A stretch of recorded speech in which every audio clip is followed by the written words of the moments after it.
everybody. This is William del Pilar, and welcome to tonight's Fired Up podcast, where we dive into the absurdity of California politics. Today, we're tackling the epic saga called Gavin Newsom, who seems to think that sweeping homeless encampments is the same as solving the homeless problem.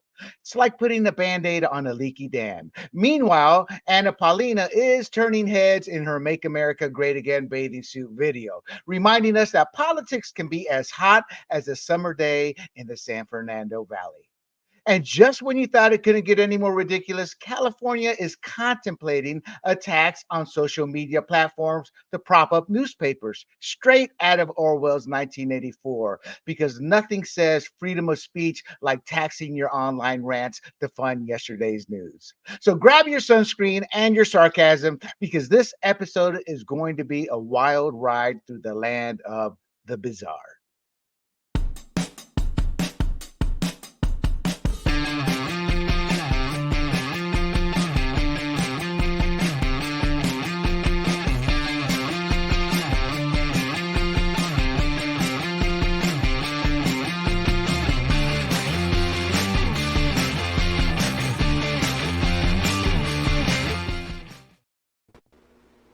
Hello, everybody. This is William del Pilar again, and let's get right to it. We're going to tackle three topics today. One is AB 886, the California Journalism Preservation Act. We're going to talk about Gavin Newsom and his lack of solving the homelessness problem despite over $20 billion put in. And then we're going to get into a touchy subject, women and bathing suits.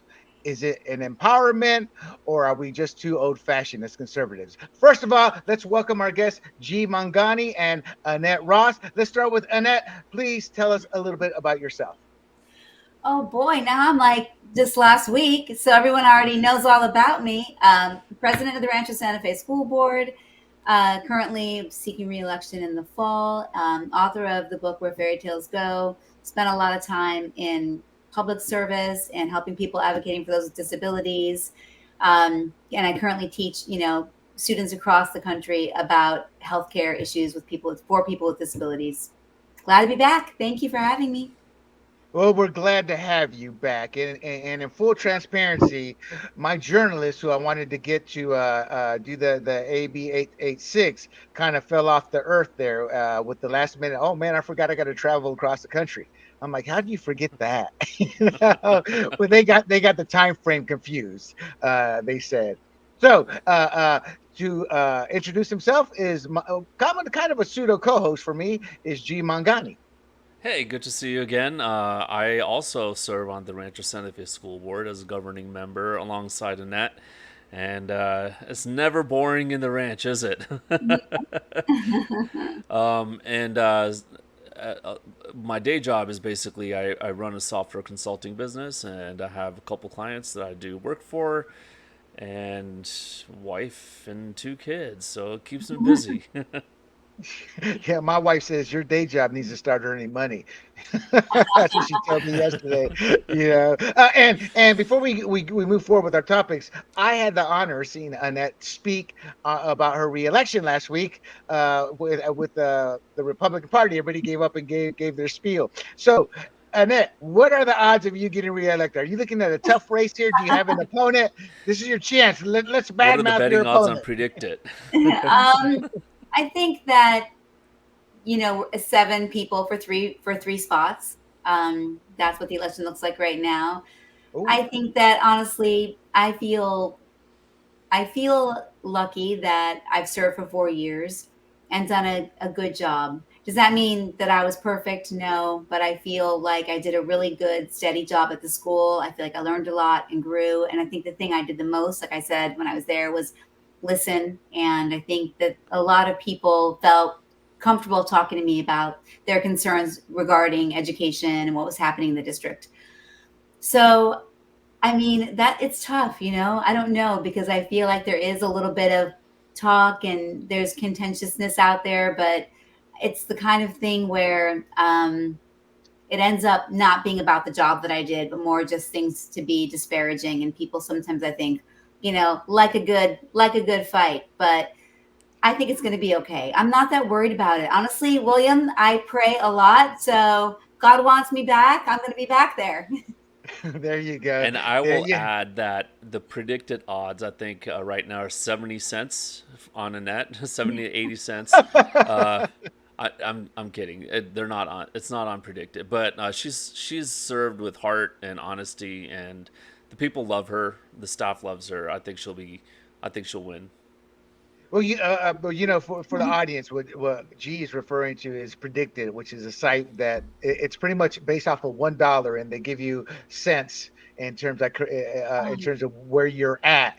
So those are pretty good odds there, 70 cents. thank you. Thank Because you. Yeah, I was just following it just in during the case you didn't know what I primary. was talking about. Yeah, I yeah, didn't know. yeah. So thank you for that context. We're sure your husband thinks you're worth 70 cents. Yes, maybe barely. There you go. Okay, so let's get right into it now. California AB 886, it's kind of stuck in neutral. They kind of tabled it. It's the California Journalism Preservation Act. So they've kind of tabled it, but it's going to come back in some form or fashion. And the purpose of AB 886 is, and I'll read what I wrote here: the California Journalism Preservation Act aims to support local journalism by requiring large digital platforms to compensate news publishers for their content. In other words, that tax is supposed to prop up the newspaper. This is intended to address the financial challenges faced by local news organizations due to the dominance of tech companies in the news distribution landscape. And right now, I can still hear people from the radio industry who are still alive is, where were you guys when TV destroyed us? So I had real issues with this. So the current status, as I said, is the bill is in committee and it has undergone several amendments since its introduction, but it was tabled, but can be brought back up at certain points in time. It's called a suspense file. Now, the issue with this is some critics and supporters alike, they argue that putting it in the suspense file reflects more political agendas rather than purely fiscal considerations, because most bills get put into the suspense file based off how much it's going to cost, you know. But in this case, I kind of agree with the critics and supporters. It's probably being done politically. I mean, let's be honest, Google, Facebook, they learned quickly from Microsoft what happens when you don't have a lobby in DC. And for those who don't know what I'm referring to, when the browser war started with Microsoft's browser being on every computer, I can't remember if it was Apple or somebody launched an offensive, hey, this isn't fair. And Microsoft had no no lobbying at all in Congress, and they kind of lost that battle. So that has all changed. And the lobby groups of Facebook, Google, anybody really in the big tech arena is probably big. Before we get into it, so what are your initial thoughts on this, Annette, and then G? I love how you make me go first after you said that you wanted somebody else in my spot before. Right. How did you phrase that? Someone couldn't be here, so we asked Annette. So, Oh, we asked you, Annette, because you're thank good. you That's for why asking we me. asked you. My initial thoughts when I read this, that it was all about control. And since I saw you last, I watched a really compelling interview with Neil Gorsuch, and it was about our regulatory laws. It was about the more and more laws that are created every single year by states and also federal laws. Like 2 million, he said, 2 million words a year get added to our regulatory laws.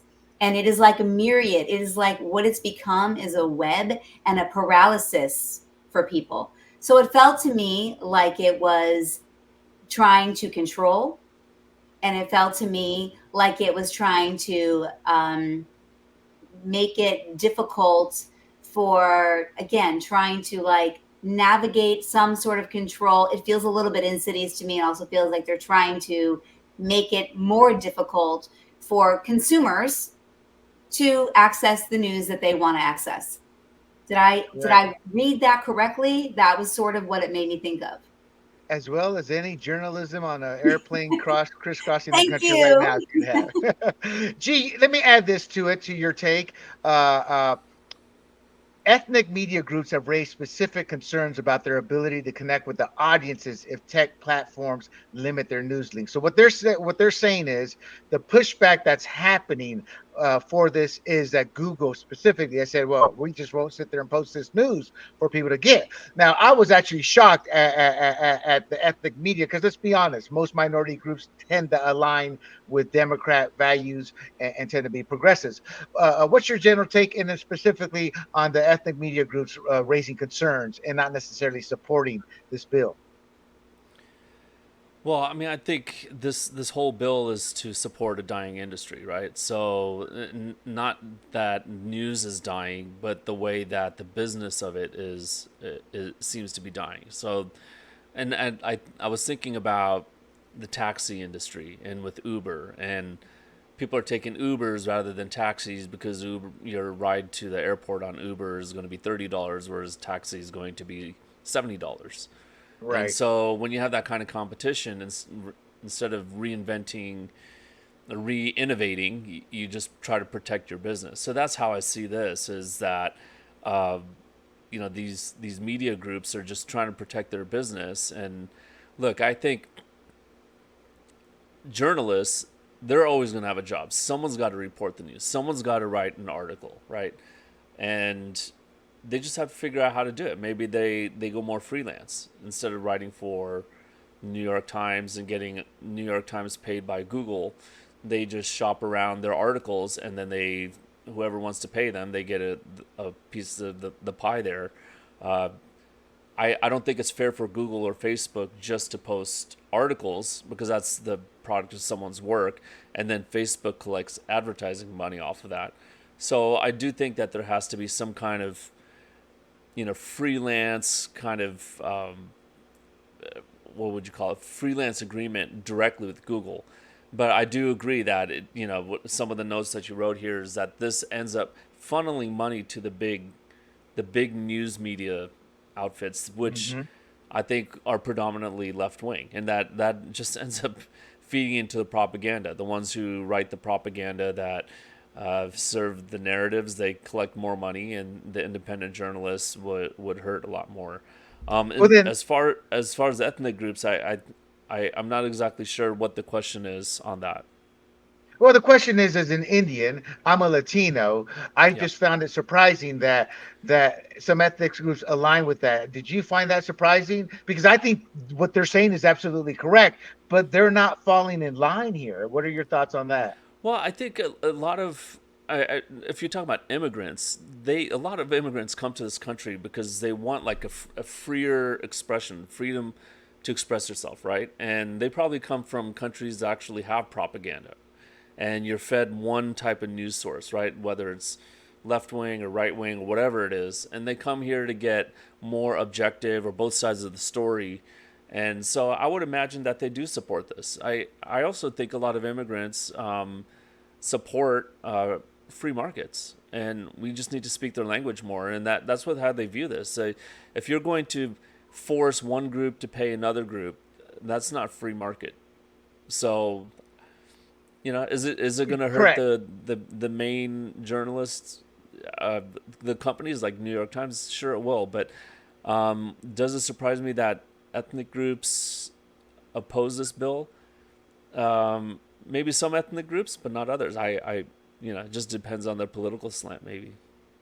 I think it boils down to two trains of thoughts in terms of the ethnic groups.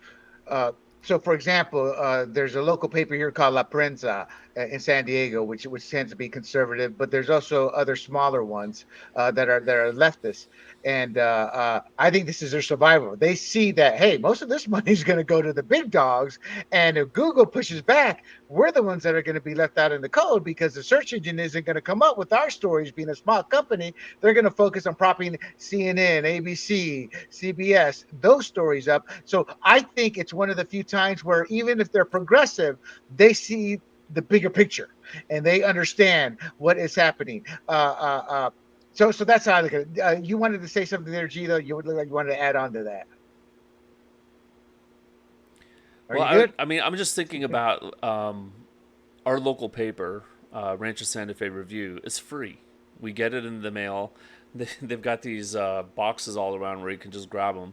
And I sit there and I Yeah. wonder how they make money, right? So they make money through advertising. So they figured out how they can give the news away for free and still make money, right? So, if I do agree that this would end up helping the big guys, and that just ends up being crony capitalism, right? Capitalism, where you have a quote unquote free market regulated by the government to award the big players and cheat the small players. And I gain most value from the Wall Street Journal, which is a big player, and the Rancho Santa Fe Review, which is a very small player.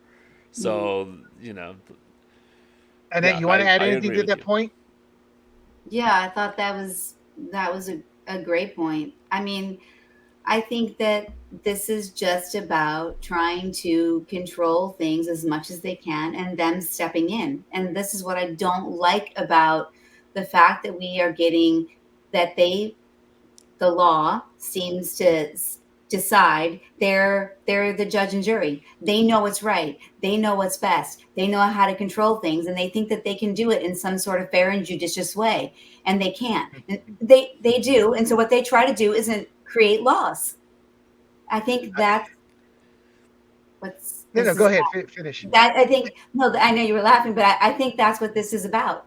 They I, always seem to know better. I'm not laughing at you. I'm laughing at the comment. They think they can do something fair. I think that went out the window in 2000. Once the media went full blown leftist and started being, stopped hiding their pretense of being objective, I Yeah, think state governments and our national governments felt, they're doing the same thing. So I don't think this has anything to do with trying to save an industry. I think this has everything to do with being mafioso and controlling the industry. So for the audience, so digital platforms with over 50 million users or annual revenues exceeding 550 billion, and you're looking at people like Google, there is and payments will be based on the number of journalists and news publisher employees, not on clicks or impressions.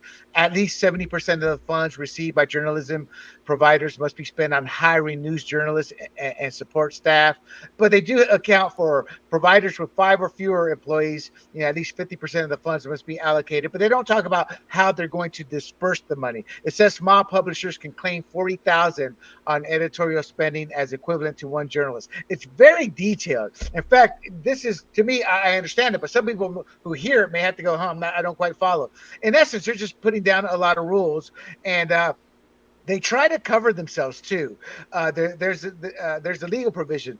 Uh, uh, Journalism providers can seek injunctive relief to enforce compliance in case they don't get their some of their funds. But there's also another one. I'm trying to find it here, but they put in the law that even if it goes to court and certain provisions are struck down, the law is still intact overall. So the money train does not stop. And as you guys stated, uh, uh, uh, I had it under potential implications. But the biggest issue here is the fact that it is government controlling the newspaper's lifeline. If you have a newsroom staffed by 50 individuals and 40 of them are there because of this tax, and let's be honest, right now, as an example, Trump had 95% negative coverage from 2016 through his first term. Obama had 90% positive coverage from his election. Once he overtook Hillary, they all swung, the pendulum swung. And once he got elected for 8 years, he had 90% positive coverage. The mainstream media, there is no doubt, the studies have shown it is leftist. And our government in California, which is where the law is being applied, is leftist, or at least, leftist type democracy, for lack of a better word. So I can imagine saying, going back to the San Diego Union Tribune that just let go of people with new sales of ownership. I can sit there, see them not continuing their ways of no conservative. There is not one conservative positive story I have read on candidates in well over a decade from the San Diego Union Tribune, for example. I believe that will continue. And I know the answer, but for the audience, G, am I right or wrong, or am I being too biased here with that thought process? No, I think you're right.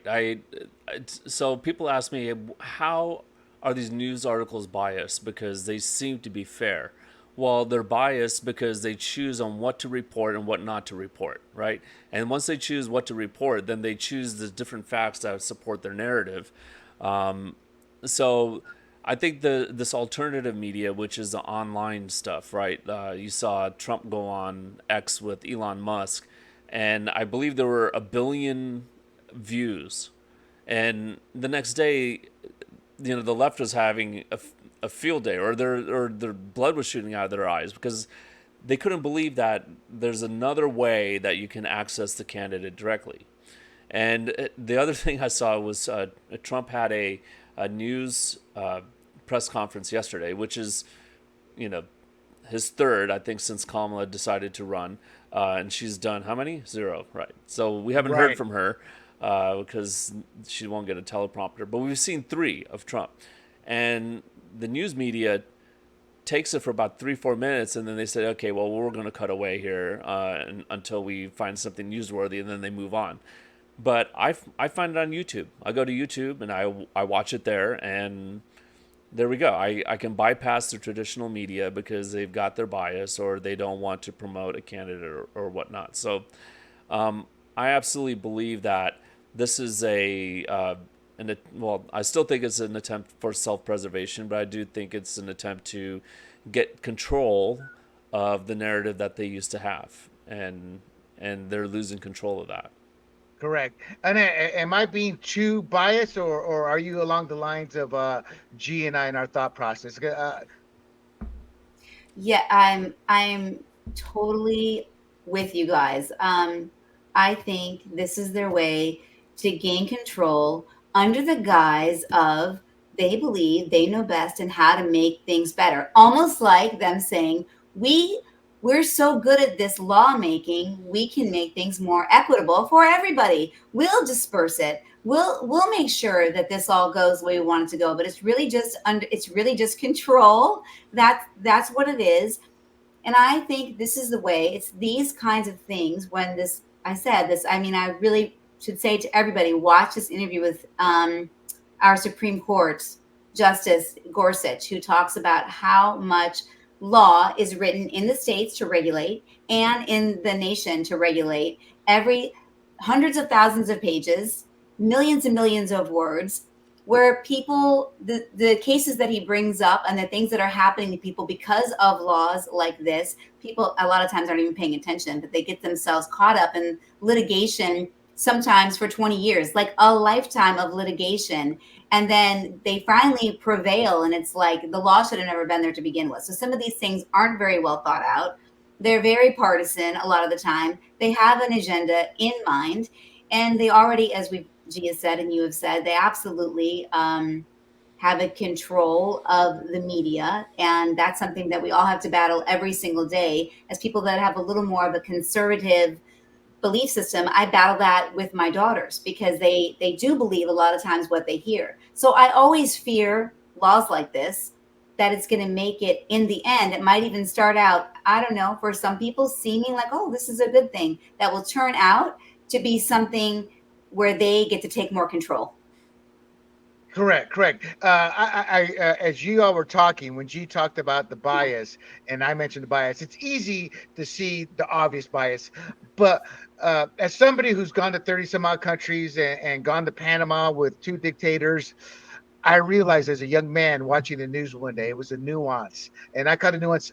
To me, when I say nuance, I'm talking about the little things. You notice the little things. And here's what I call a nuance. Vice President Kamala Harris is rolling out a new policy position, saying she'll fight to end taxes on tips for service and hospitalities. So they're talking about her new policy and how she's going to fight to end these taxes. Now, we all know Trump said this months, at least a month ago. Now, on Trump, now this is CBS News about Kamala.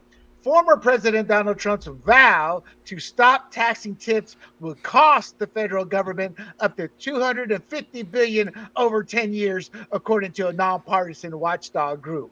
That's what I call a nuance, meaning they kind of write it up to make Kamala seem like a hero, a champion of the people. And here's Trump hurting the country by taking a necessary tax out of our hands that we use to help you. That's what they're saying there. I call it subliminal messaging, the nuance, whatever you want to call it. It's purposely done that way. Comment, Annette, on these two posts here. I'm so glad you showed it to me, William. It's unbelievable, and I can't believe they get away with it. That's the thing. Look at how they twist it. It's the best thing ever for her. She cares about people. By the way, I used to be a waitress at Bennigan's, and those tips mean a lot because I think at that time Yes. you're paid like $2 an hour or something like that. So the tips were everything. You live off tips. So it is a great idea. But then with Trump, it was what it was going to cost us. Exactly. But you went to go do that one-to-one comparison. And this is why this podcast is so important, to bring that to light and what we're battling every day. If we can talk about these things in a sane way to help people understand that they're being tricked. Correct. Gee, your thoughts on those two picks? Let's say Kamala had come out with that policy position in June and Trump came out with it in August, right? Well, the headline for Trump would be Trump steals Kamala's policy position on no taxes for tips, right? So you can see the bias there, just in what they choose to report and how they choose to report it. So if they were fair, they would have also treated Kamala like that. So I just think, that just makes it so obvious. You look at what Kamala's doing, right? So she steals the no tax on tips from Trump. She steals the child credit increase from Trump. Now she steals the tough on the border from who? Trump. So at this rate, what she's going to do is propose building the wall on the southern border and making Mexico pay for it. It's only a matter of time, I'm telling you. She, like a chameleon, she sees what the people want. And she's getting more and more closer to the center, and the left-wing media is not calling her out for that. And they should. Correct. And the final point on this is public trust. Right now, via a Gallup poll, only 32% of Americans have a great deal or a fair amount of trust in the mass media. I would say 30% of that 32% are Democrats. The figure ties with the lowest recorded in 2016. Additionally, 29% of Americans express not very much trust, while a record high 39% have none at all in the media. These numbers are staggering. They will rival the trust that when they take these polls for our politicians, which are at an all-time low. So the public trust and perception is already at an all-time low. How much lower can it go, G, if something like this passes here in California? No, it will go much lower because we'll see how news articles are moved.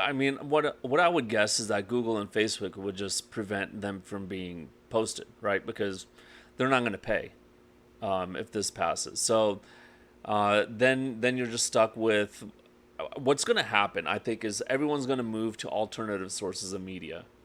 So they're just going to go for the citizen journalists out there. I love watching Chris Martenson on YouTube. This guy's always investigating things and looking past the media and what they report. He's been doing a lot on the Trump assassination attempt. So that's what's going to happen. I think people are just going to continue to move away because they already don't trust it, right? So the New York Times, Washington Post, they are begging. I think it was I linked to I clicked on a link to the Washington Post and they offered me $4 for the whole year. That's how low it's gotten when it used to be some, $10 a month or whatever it was. So they're already struggling, and I think it's just a matter of time that if this happens, it's like price controls.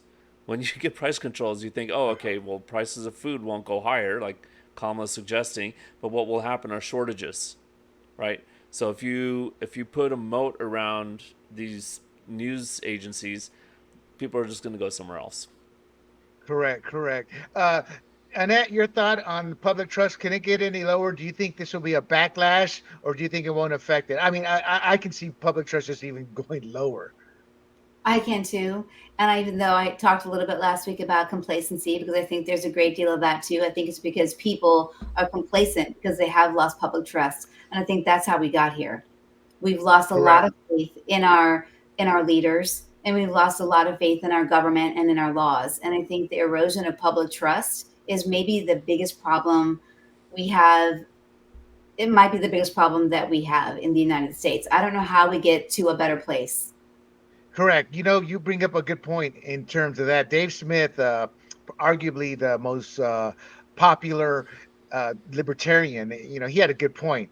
He said he was being interviewed by Tucker Carlson, and he said, you know, our attention span, we need to get better at it to stay on message. The Democrats are phenomenal. I mean, look at the weirdness. Everything, they just stay focused. And he brought up a very good point. Trump got assassinated.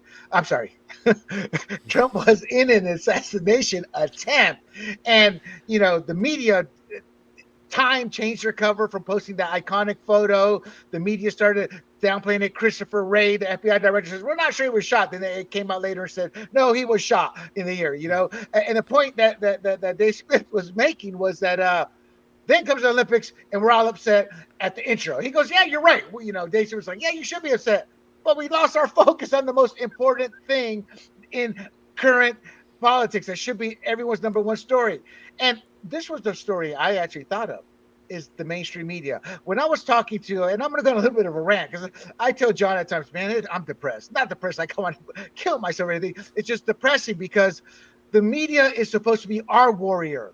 They're supposed to be our defenders. They're supposed to make sure that all politicians are kept honest by bringing the truth. And it's depressing to see how much the media has sold out since 2000. There is no, I used to watch MSNBC. Chris Hardball used to be one of my favorite shows. And just slowly after that 2000 election, I just found myself shutting off CNN. And CNN, I love CNN. I'm a little bit older. I go back to the first Persian War, you know, first Gulf War, you know, watching Wolf Blitzer down there, you know, in the trenches.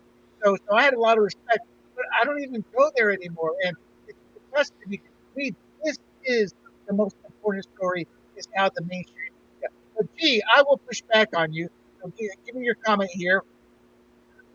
Actually, Google has access in Canada. They paid 100 million Canadian bucks, which is about close to 73 million American dollars in an agreement. Australia has implemented this. So I think at the end of the day, it's about making a buck. And they feel, hey, we pay them $100 million, we can still make our money anyway. So, and it's not like Google is a bastion of sainthood and honesty. They have been caught themselves. What's the term? Messing around with their algorithm. You know, Trump's assassination attempt. When you pop that in for a while, it wouldn't come up. Everybody else's assassination, JFK, RFK. TRU, Truman. Yeah, exactly. You know, so. Gee, they will sell out. Any thoughts on that before we go to the potential legal challenges of this, and then we move on? No, I mean, again, most of the people in Google are going to be left wing. So again, this is like hitting what a whack a mole, right? So they can try to preserve their revenue stream. Google, I'm talking about, by opposing this law, but in the end, their goal is aligned with these news agencies and trying to promote their left wing ideas. I just don't see how it it benefits society as a whole. I also don't see how, let's say, the Times of India, right? I read that the news over there sometimes. Are they going to fall under this law because they're not part of this country? So, you know, No, you're right. You're yeah, right. In fact, I read the Times of India at times too. It's just their stories pop up in my feed because right, they cover a lot of American stories over there. And right. so you're right. You know, we forget about that. And in our defense, Annette, we Americans aren't quite at the level of Europeans and Canadians, and how they've been castrated and they've allowed themselves to be castrated. We still have a base here that's trying to fight back. Do you think if it is implemented, that, as G says, we are going to go to the Times of India, more mainstream? Because there's, I don't have it here, but there was a podcast, monthly data or quarterly, and it showed Patrick Bet David's podcast like in the top 3 or something like that. But every other podcast was like ABC, CBS. Now, I'll push back against what I'm saying right now is they do censor Breitbart News, the Daily Wire, all that. They're on there, but they can't really say what they say on their website there. So, do you think Americans, even if something like this is implemented, will push back by just simply not going to these newspapers? I mean, I think that we do have some fighters out there still. We do. And we have people who really have an expectation and they're willing to fight for our liberty. And they want to see like an actual public discourse where different ideas. I mean, what is it that Eleanor Roosevelt said? The best conversation is one about ideas, and then lower is about people, and then lower than that was something else. But so where ideas are coming up to the forefront, even with differences of opinion, and we can have that discourse. I think a lot of people still really want that. I just think that there's discouragement out there, and I think that some people feel a bit hopeless. And I still have a lot of faith in that we have an American people, the spirit of American people. They will still fight to have as much of an authentic news source as they can possibly get. So I think there's some fighters out there still. Did he leave me? He's like, be quiet, Annette. No, no, but I'll just jump in. And William mentioned a couple times about the You're back. 2000, right? We've become more and more partisan since 2000. And what I will say about that is, I will say it's the Fox News effect, right? So Fox News provided an alternative way of presenting the news since, I want to say, 1996, 1997. And it really gained traction in the 2000 election. And I think in response, MSNBC and CNN realized that they can get more and more viewers by being more left-wing, right? Mm-hmm. And so I forgot what recent, and I saw it on X, but there was some recent clip from one of the late night talk show hosts, and he had a CNN reporter, and he said something to the effect of, well, we know that you guys try to present the news in an unbiased and objective way, and the audience exploded in laughter. And she goes, are you trying to be funny? Okay, yeah. And he goes, I didn't know that was a laugh line. And I think everyone knows that there's no objective news out there. And I'm talking Fox News, CNN, MSNBC. They're catering to a different audience. Correct. Are people even watching those shows? Do they have a large audience any longer? I know the younger generation, they're all online. They don't even CBS, NBC, CNN. None of my kids watch any of that. No, they have minimal audiences. I mean, some of the numbers are terrible. We're talking like 250,000 on an episode. Their best shows can barely crack 1 million. Rachel Maddow will get anywhere from 1 to 3 million, depending on if there's a war happening or emergency happening. But they are barely hitting those numbers. And I'm not defending them, but we're also so fragmented too. And you have to look at other factors too. So, for example, Jon Stewart, before he left the Daily Show the first time, he'd only get 1 million people to watch his show. But his clips online would just surpass that. And then, because they're sound bites. So our news is no longer delivered in a newsly fashion as much as a soundbite fashion. And but moving on, though, here real quick, though. There are going to be legal challenges to this, unlike Canada and Australia, which had quarantine camps during COVID. And there's great imitation of Australian police acting like Nazis, beating up on people who were protesting against COVID. That country's just really gone to hell. It's become very Nazi-esque with their actions. I'm not saying it. Say it. You look at what they've done, and that proves it. But you know, we're not those countries. We still have a form of law, the greatest form of law, no matter how corrupt I think it is at times. So there's going to be challenges about violating the First Amendment, copyright conflicts, access to news, like the ethnic groups. This is going to create an imbalance, and the courts do look at those things. The arbitration process, the cronyism, which is what we're most concerned about, and well, obviously impact on ethnic media, which I think would fall into the access to news. So all of that will become an issue. But this is already being implemented in Canada and Australia.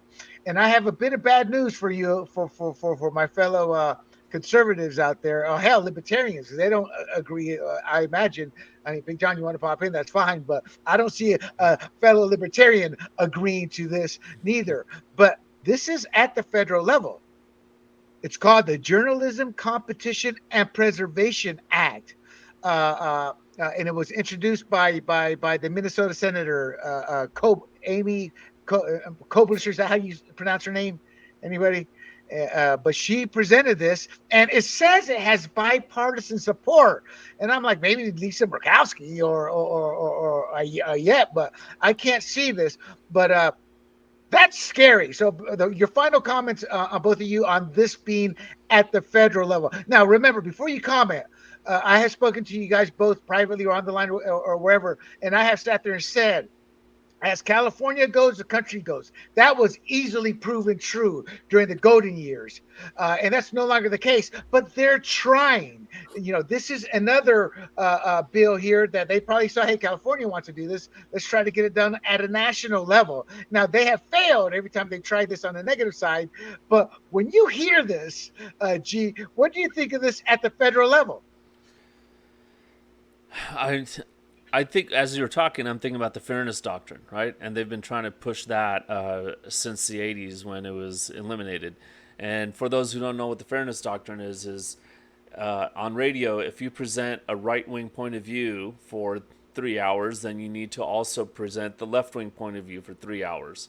And the problem with that is if you have someone watching a show like Glenn Beck for 3 hours and you've got millions of listeners, and then you've got the left-wing version of that, and they got 100 listeners. Well, they're not going to make the money. So now you got 3 hours of radio time where you're not making the money. So that's what this sounds like to me is journalism competition and preservation. That's not competition when you're saying this is how you got to compete. That's not free market, right? So I always go back to let's have a free market. Let's let journalists write articles for whoever, sell them to whoever, and those who write the best articles get the most money, whether that's per click or whether Google hires their own journalists and they post their own news articles, and if they're good, and if the right wings, and they should hire right wing journalists, if they gain more clicks, then that incentivizes more articles written from that point of view. Because look, we're not going to find objective journalists. I just don't see them out there. So Right. No, you're right. It's funny you say competition in the government and this act and that, and I smile a lot. It's never at you guys. It's when you say something clicks to me, and I'm thinking of how Kamala Harris today said, we're going to have greater competition in the food industry because I'm going to have price controls. And I'm thinking, oh my God, Annette, when I see this on the government on the federal level, it scares the hell out of me because I revert back to my Panamanian thought process and actually visiting countries with dictatorships as well. What's your thought? Well, my thought is, didn't we just have this happen with this TikTok law? That got passed? I think there is a law that got passed that had to do with TikTok. And one of the provisions in this law that was scary for a lot of people was it gave the president absolute control. That if, giving you an example of like X, which Elon Musk's, where there's an open forum, if he was considered to be having a business relationship with someone who we consider like a foreign adversary, that our president now can say to that media outlet, He's dealing with people that we consider our adversaries, and we can cut him off completely. I'm pretty sure I saw Tulsi Gabbard talking about this just 2 days ago on an interview. And I think that was very like, it was like underneath all of this stuff that had to do with this TikTok law that was considered bipartisan, that people were excited about, like, oh, we've got to control this, for the kids, and false media is getting out there. And this man said to her, false media though is getting out there, and how many kids are looking at TikTok, and then they're getting, and she said, I'm sorry, I really don't care, because the freedom has to come first. The freedom Yeah. to, she said that, and I couldn't have agreed with her more. I was like, good for you for having the courage to say it, because like G said, it's a free market. There's going to be different things that we can access, and I'm going to make a choice, right? I'm going to choose what I want. How can someone tell me that I have to then watch 3 hours of something else, or force me? It is very Orwellian. It is very 1984. We are living in what feels like a surreal experience. And again, this law was passed, and there is this provision that gives the president of the United States full power to cut off a source of media for us that seems the most fair to me. If this person is engaged, I guess, in some sort of foreign relationship, like maybe with whoever. So I guess Right. all of this for me is really about what G said in the free market. It doesn't feel like freedom. It makes me question where I'm living. It's laws that I think are not necessary and are to subjugate us, to further subjugate us as individuals who should have freedom, freedom of speech, freedom to Correct. read what they want to read. First Amendment. I, right. I think what you're trying to say is, at the end of the day, if they deem TikTok is not good for whatever reason, they can do the same thing for anybody else who may disagree with him. This Sure. goes back to what FDR was trying to do with his big government expansion. The easiest example is stacking the Supreme Court, but there were other programs that he was trying to implement for government. And then it also reminds me of the 60s when people don't realize churches were the number one form of charities prior to the 60s. And then all these regulations, all these laws came in. And in my opinion, they came in to whack these churches at the knees, because you don't need to be supporting having faith in God. Have faith in the government, and you extend that to black women and now women in general. It's just it just roller coasters. It gets bigger and bigger, and now government is a behemoth. I learned how to say that word a couple of years ago. For decades, I said it wrong. Behemoth. It's just this uncontrolled behemoth, and it's scary. It's scary.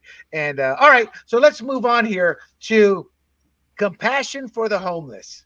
Unmasking Newsom's unfulfilled promises in California's ongoing crisis. So, in an overview of the homelessness in America, we all know there's a problem with homelessness. It doesn't sound as big when you say it, because we have a record high 653,000 people experiencing homelessness in 2023, a 12% increase from 2022. This rise is driven by factors such as the expiration of COVID-19 relief programs, rising housing costs, and increased immigration. But when you look at it, guys, from 653,000, you're like, man, we're 350 million. So what's the big deal? Well, it is a big deal when that 653,000 are in X amount of spots around the country that are draining cities, urban areas of millions. I think right now, just with the immigration on top of the homelessness we've already been experiencing, New York City just paid out $5 billion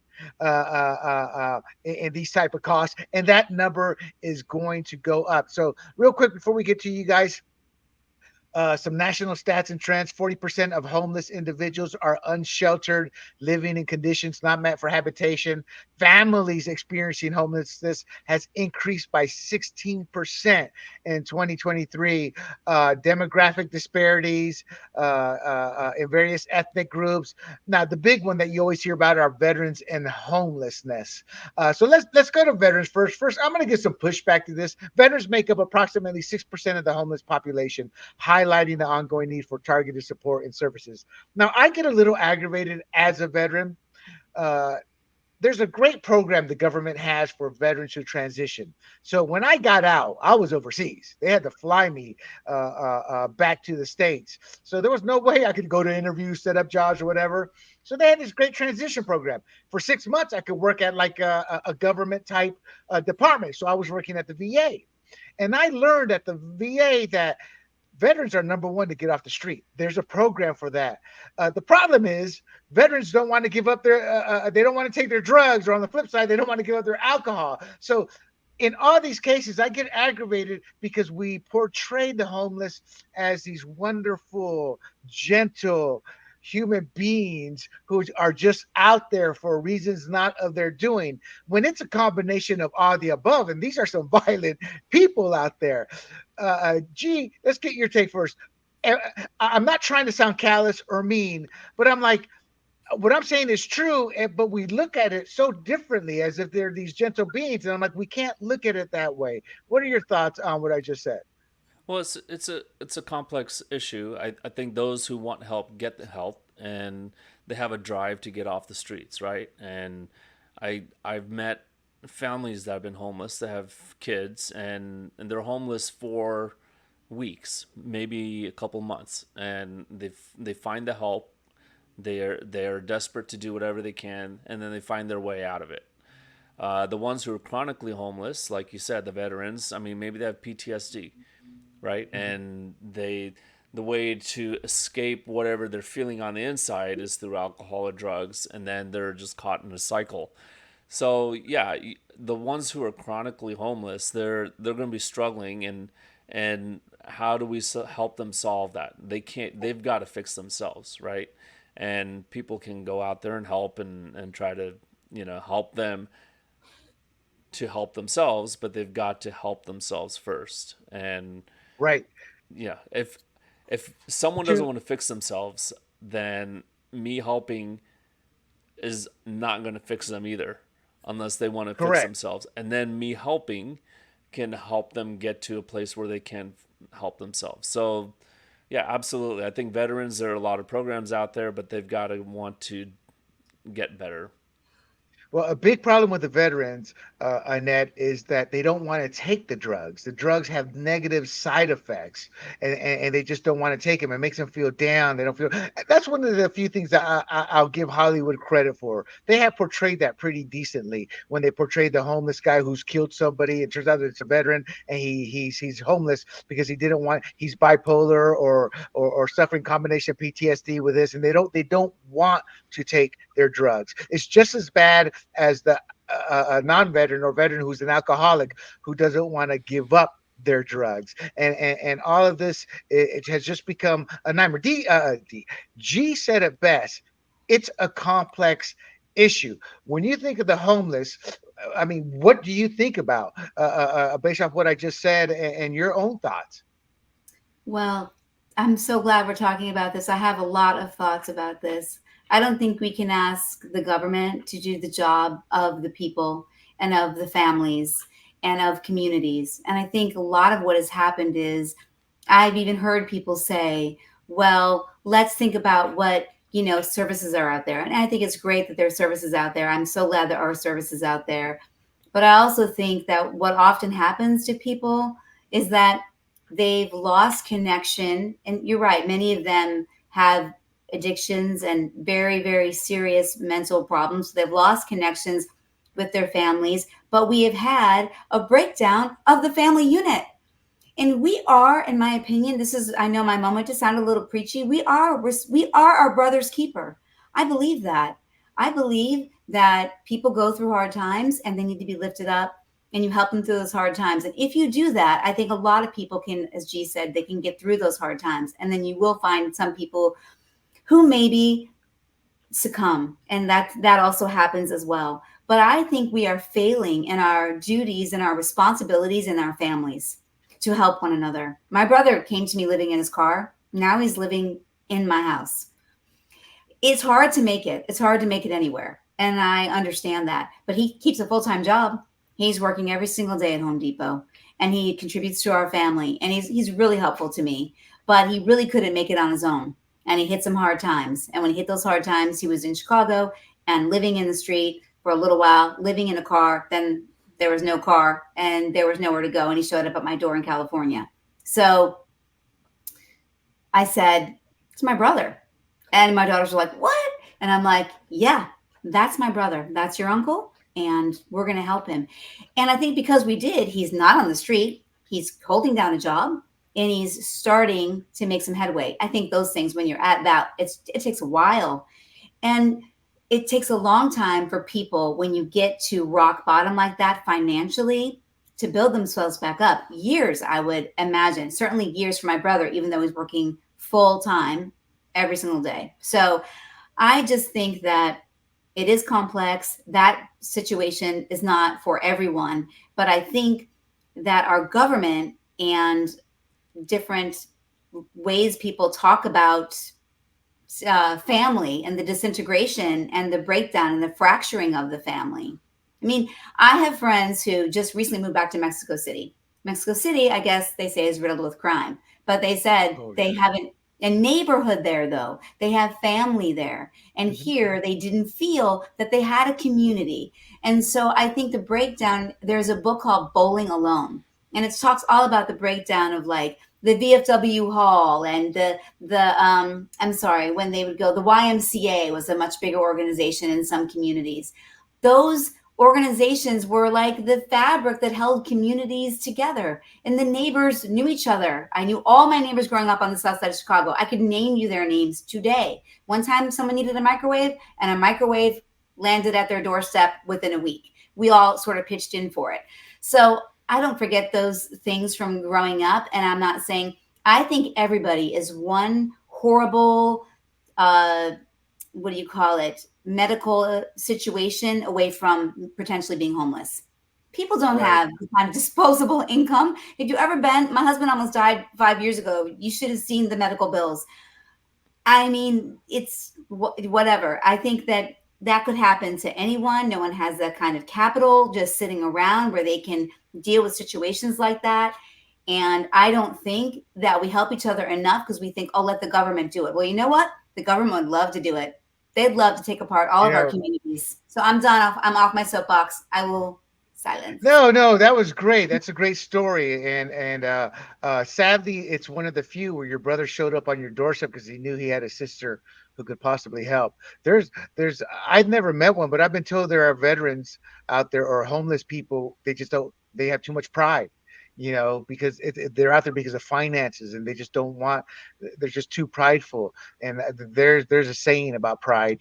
Pride comes before the fall or something like that, and that's sad. So this was from John Gosson, probably for the last one, but you made a point with your health bills. Whenever the government intervenes in the markets, nothing good ever results. Subsidies, tariffs, regulations, antitrust, labor laws all have worked to benefit a few at the expense of the many. Now, to your point about healthcare, oh yeah, it's the healthcare industry. I just saw a comedian, Rob Schneider, again on Tucker Carlson, and he talked about this. He said, "Look, the drug cartel, that's a $3 billion a year industry." He goes, it's kind of like Big Pharma comes in and says, "Hold my beer," because they're a $300 billion a year industry, And at the end of the day, when it comes to healthcare, they're the ones who benefit, at the expense of us, because in your case, all these bills. And a real quick story before we move on to Gavin Newsom's timeline here. Rush, I researched this, and it's true. I first heard it on Rush Limbaugh. He was like somewhere in Hawaii or somewhere, got injured. I can't remember, but it was like a $30,000 bill. And the lady he was dealing with at the hospital says, "Well, who's your healthcare provider?" Yada yada yada. He's like, "I don't have one." He goes, "What if I pay cash?" 3,000. 30,000, 3,000. So I looked this up, and there's like a couple of hospitals in the Midwest. They only they take cash now to help out the average person. It's much cheaper, less headache, and there's other. So I'm a bit off. I'm off on a bit on a tangent, but I have to get your comments on this because I truly believe this. I believe that the concierge doctor is going to come back. And for people out there, that's just the doctor who makes house calls. I think that's going to come back eventually. And maybe not in our lifetime, but that is coming because of the way our healthcare. I could be wrong. The way government's taking control of everything, they may outlaw that too. With some bogus. G, real quick, what are your thoughts on that? With my thought process off that the concierge doctors coming back or will come Well, back. yeah, I mean, I'll get to that in a second, but my wife works in the insurance part of it. She works for the pharma companies, and the pricing of these therapies, or life-saving therapies with cancer, they have to have the same sticker price, whether you're paying private insurers and Medicare. And then they, like John said, so Medicare automatically assumes you marked up 400%. So they're going to take whatever your list price is and discount it by 75% to get back down to your cost, because it's immoral to make a profit on healthcare or whatnot. So that's kind of their reasoning. But then when you take a therapy like immunotherapy, which is very costly. The cost alone could be 300,000-400,000. Now you have a list price 4 times that of 1.5 million, and then you've got to discount it by 75% just to get back to your cost, right? So it's just these rules and regulations for Medicare that actually affect everyone else. And so that's why you get these crazy prices of 30,000 for $3,000 visit. And it's funny that I do remember Rush saying that on one of his shows.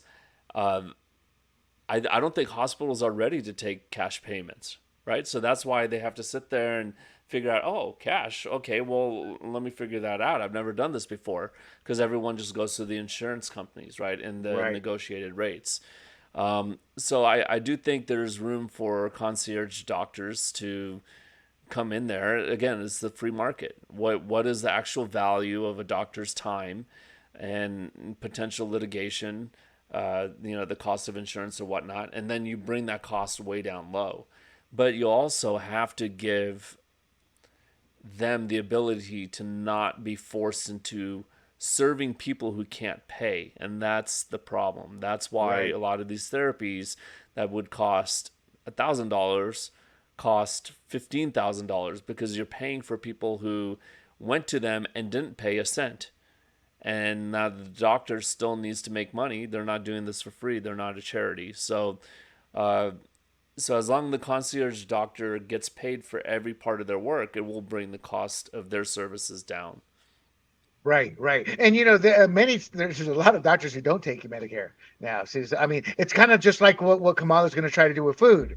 You can force a lower price, but eventually there's not going to be any food. And with certain doctors, look, I'm not here to lose money. I have a family to feed too. You know, Right. Annette, I'm going to get here to the timeline of Gavin Newsom, but real quick, what's your thought on what G said? Yeah, gee, always makes a good point. I love Marcus Welby. Is that aging myself? That would be the Yes, constant it is. coming to the house.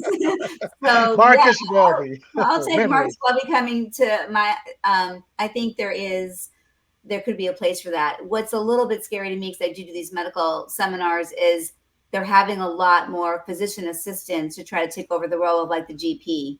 So you won't have that GP figure. You'll have a physician's assistant, and I do wonder how well they'll be at making a connection and establishing a relationship.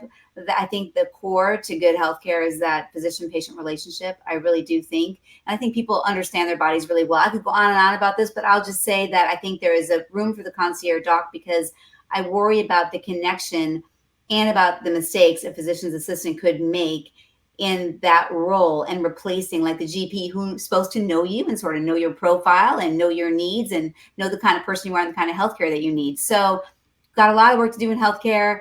The care in California, someday we should talk about it, because it is horrendous and horrific for people who actually need to access it, certain things, and they have special conditions. And only one time a year you can like change out your healthcare. That's in January. If you miss that boat, you're pretty much screwed for 11 months, and you've got to wait again till the next round. I mean, what is reasonable about that situation? So yeah, I'm ready for Marcus to come like on his, well, I think it wasn't a horse, but he can come to the car and come to my house and take my blood pressure. Marcus Welby, to the audience, was a phenomenal show in the early 70s, 1970s, and it was with a young Mr. Barbara Streisand and Josh Yeah, Brolin, where he Roland, was a yes. good looking stud. I remember the show. It was part in Panama. We got three channels, two Panamanian, one American, and I didn't know Marcus Welby spoke English until I came to the States. True story. Everything, all these shows that were just, what's the thing when they change the Subs. voices? They're like, oh, yeah. Yeah, hearing the real voices, I'm like, oh, whoa, And then my first image when I turned the American TV on, it was a big picture. I'm like, who's that dork?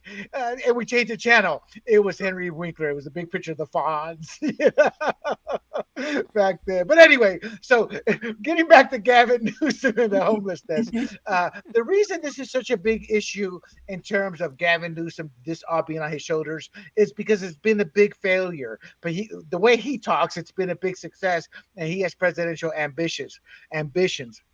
He started this in 2019, declaring homelessness a state crisis, thinking only 500 million is going to solve it. 2020, an executive order. 2021, 12 billion more. 2022, he proposes a court program. 2023, he implements it. 2024, another billion. All it says from 2019 to 2024, we're looking at approximately 24 billion has been spent on homelessness and housing issues during Newsom's tenure.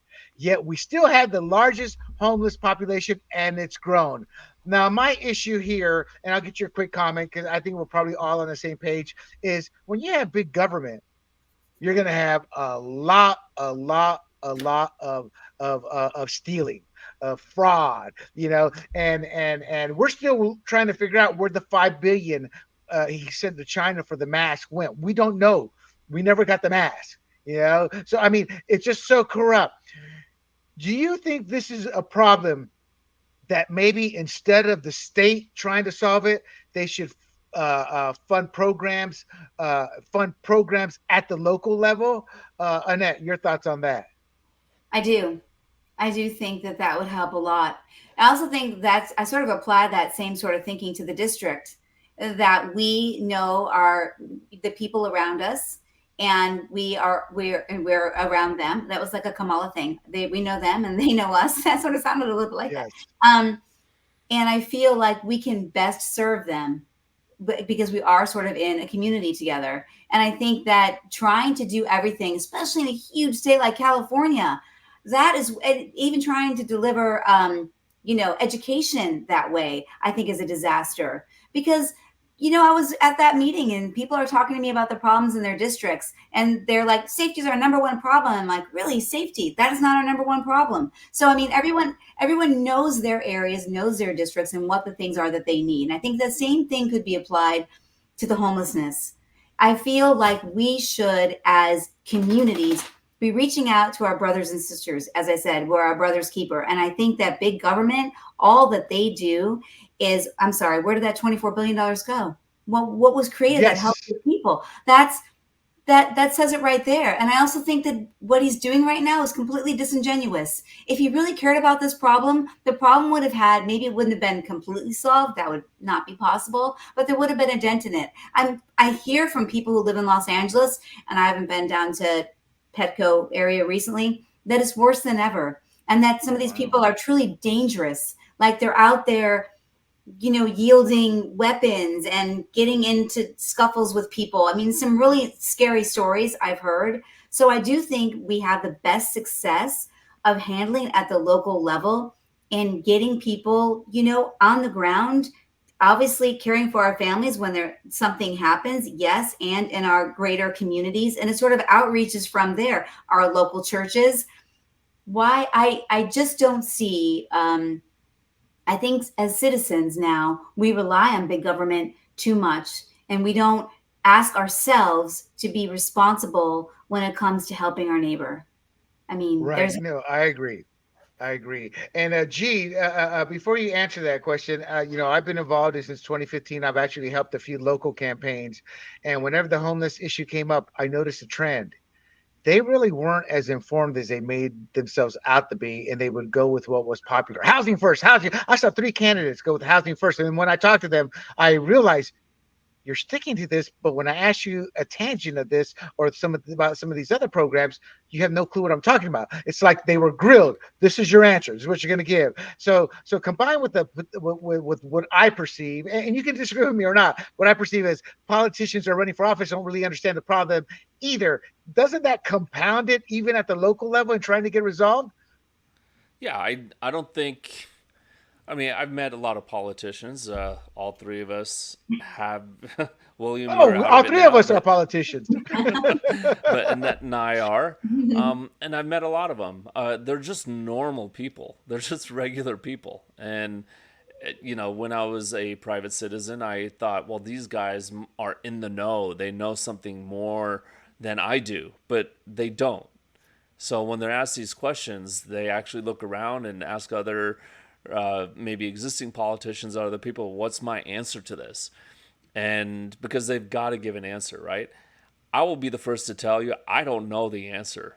And the Bible says you will always have the homeless among you, or I think it's the Poor. poor among you. But Yes.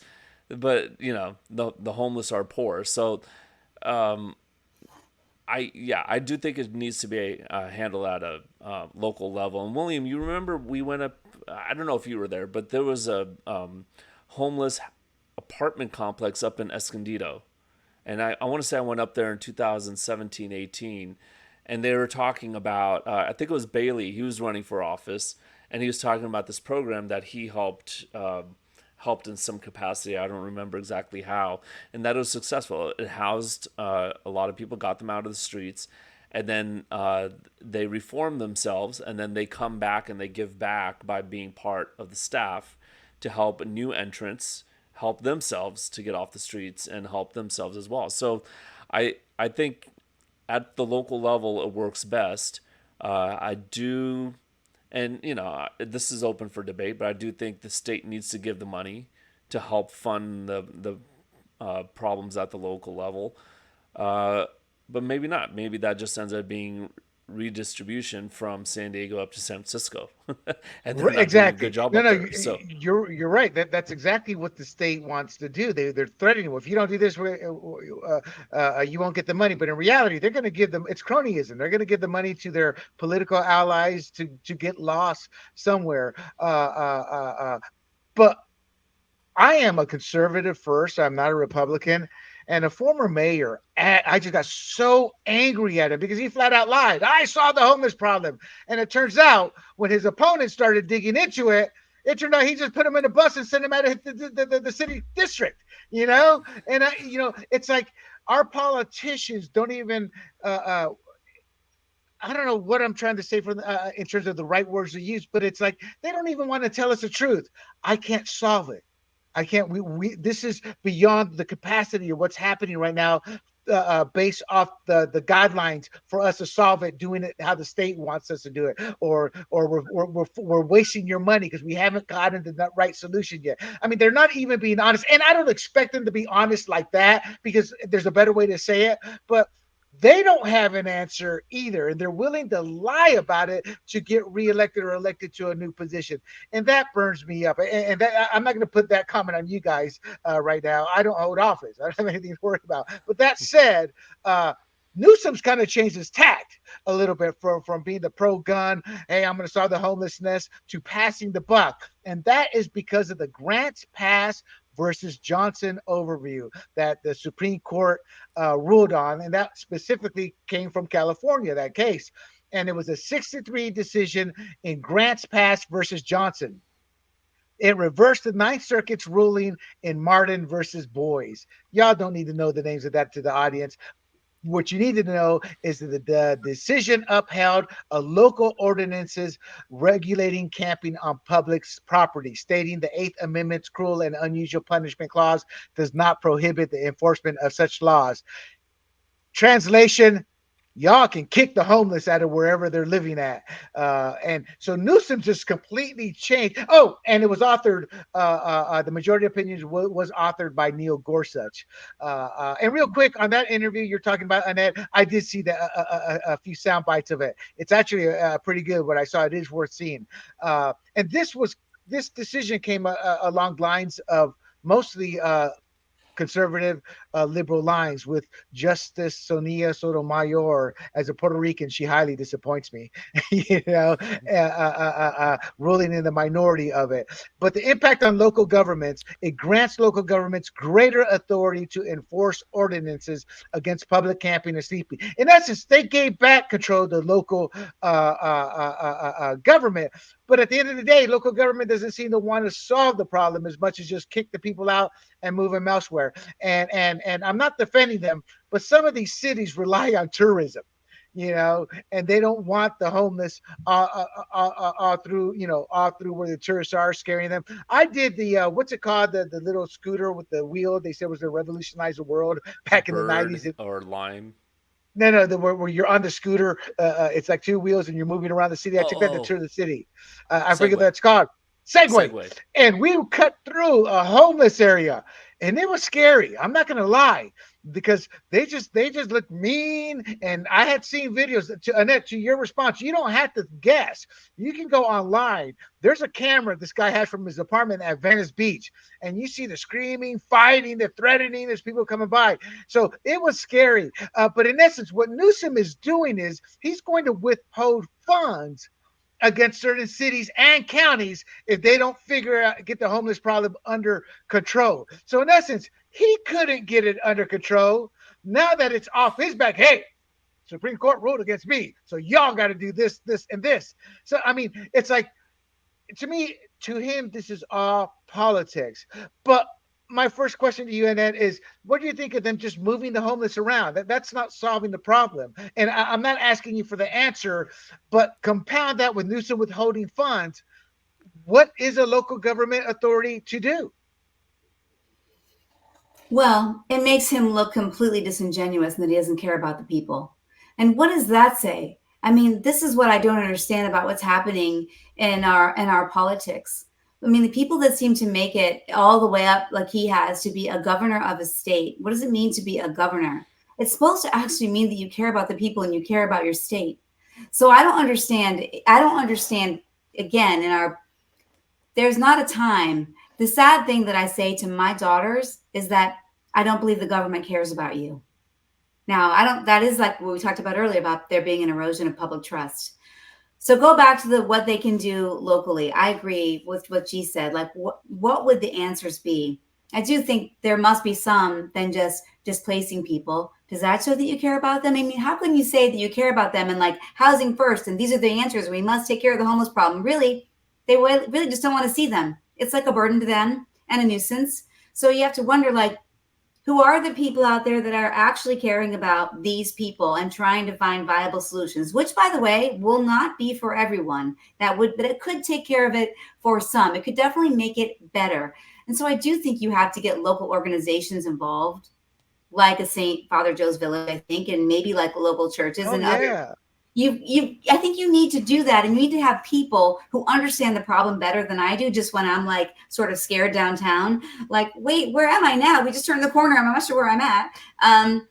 And see what their thoughts are about it. They understand it better. They're sort of the boots on the ground, and they know these people. I think there's some very familiar faces for them, and maybe some of the conversations need to begin there. So because they understand, like, maybe the problems are much deeper. Maybe it is a serious mental illness. Maybe it's not just everybody, it's just a family who's just down on their luck because they had like too many medical bills, and all of a sudden they're at $0. I mean, there might be more fixable solutions for some, obviously. I just don't think we can even know that until we understand the scope of the problem and we sort of understand who these people are. But just putting them somewhere else where we don't have to look at it, that just seems like the least human thing to do, in my opinion. I don't think I have no clue what the answer is for all, but I think it shows that Governor Newsom actually never cared about the problem at all, or the people, the people who have the problem whatsoever. It's just like, hey, now you guys got this, and you don't want to see it. You can brush it aside and move it over here. And to me, like I said, it just shows a lack of humanity. Correct. I gave Annette the tougher answer, G, because there really is no solution to this. So I apologize for that. So, G, you get the easier portion of this question. One of the programs we have seen throughout the years, maybe the last 10 years, I lose track of time, are giving out needles. To me, there's video of all the homeless standing up by this social service, and you see the lady coming out giving out fresh needles. We have to protect them so they don't transmit diseases from bad needles. To me, there's just enabling it, and it really kind of blew up in the San Francisco scene. So your response to that, but also, G, your response to the fact that Newsom is getting pushback from his own party members, like such as Karen Bass, a Democrat mayor out of LA. So it's not like they're complying. They're saying, hold your horses, brother. We can't get this done. And no, no, no. You just can't come in and tell us to do this and we're going to do it. And the final piece I'd like for you to answer, and I'll remind you if you forget, is one of their proposed programs is a holistic approach. I'm just against holistic approaches. They seem to be more kumbaya approaches. So first of all, the pushback from his fellow Democrats before you answer the drug den.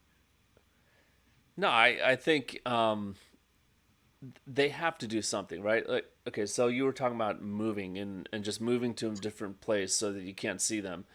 Well, so you can't see them is the part I disagree with. Like, that should not happen, right? They should be moved so that they can better themselves and get out of their cycle. But they need to be moved. I saw this YouTube video of this guy, and I referenced it on the first show. He was walking through the promenade in Santa Monica, and all these boarded up office commercial spaces because of the crime, right? So people going in and just stealing things from these places. But in that same video, he was walking along Venice Beach. He was walking along the boardwalk by the Santa Monica Pier and all that. And he showed all these homeless people. A lot of them were obviously mentally ill or tweaked out or whatnot. And he was talking about the stabbings that had happened. Somebody had been killed. Several women had been assaulted. I think they escaped, or one of them did, and the other one didn't. There is an issue with public safety, right? So they need to be moved, but they also need to be moved so they can better themselves. So again, it's that complex part of it is no, they don't need to be moved and just out of sight, out of mind, but they do need to be moved to help themselves, but they also do need to be moved to protect other people, children, women, right? Correct. Correct. So these mayors, they need to just do it for that reason. And the fact that they're pushing back against Newsom, and there's plenty of reasons to push back against Newsom, but if he's saying clear up these things for public safety, or maybe he's not saying it for public safety, but for the sake of public safety, they should be moving them somewhere where they're not harming people, and they're not. I mean, they might harm each Well, other. gee, let me interrupt real quick. Part of Yeah. the problem is funding has been cut to social services. So they're like, we don't have enough beds. And as far as moving them, you're right. Everybody agrees with that. San Diego needs its tourism tax dollars. We agree with that. The problem is they just move them to another area and then do nothing.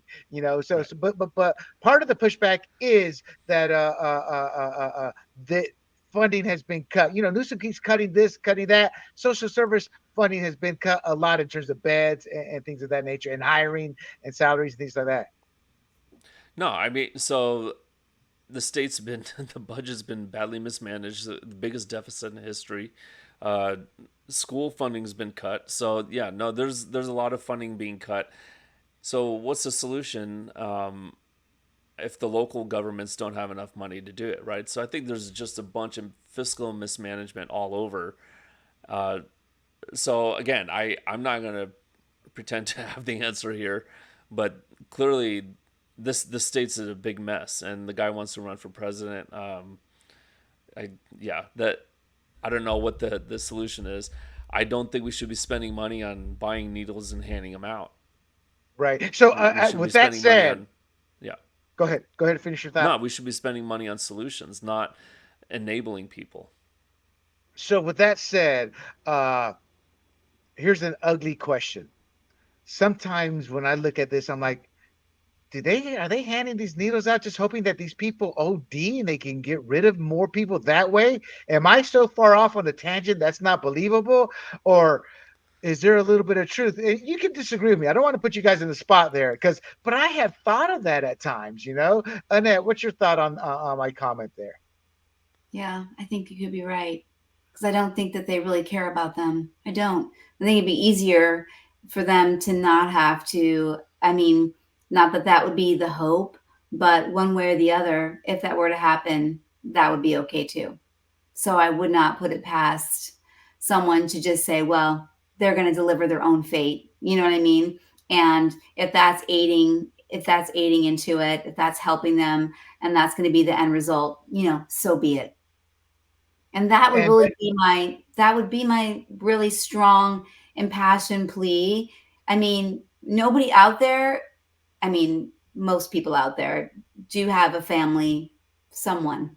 How does it get there? I think that's something we all need to look at. I think, and I know every one of those problems is extremely complex, and not one is like the other.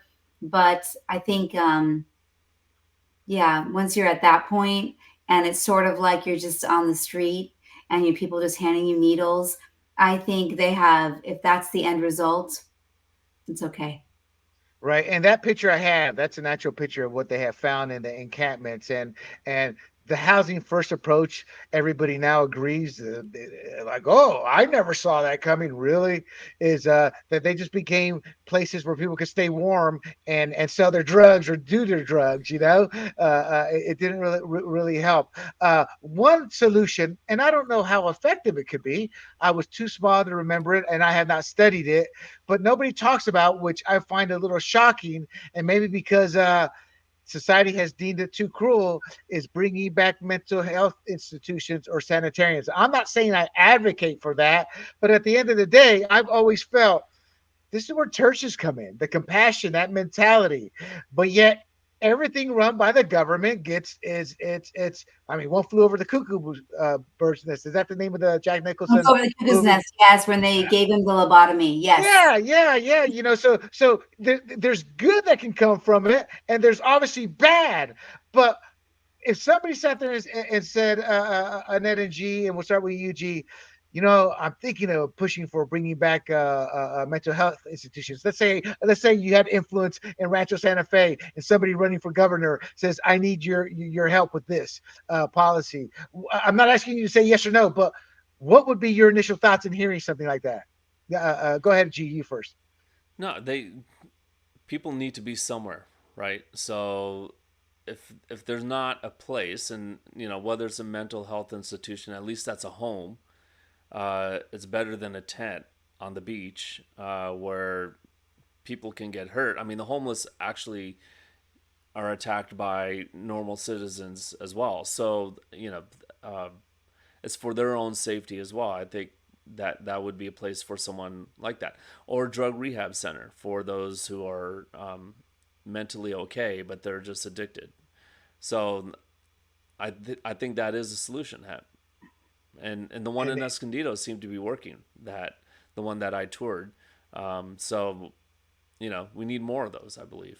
oh, I got to be honest, G, and I'm not pushing back as much as those are dog and pony shows. I remember when I was in the military, man, a few times when I was going through training, we got some big wigs coming in, and they rode us hard, and they caught it.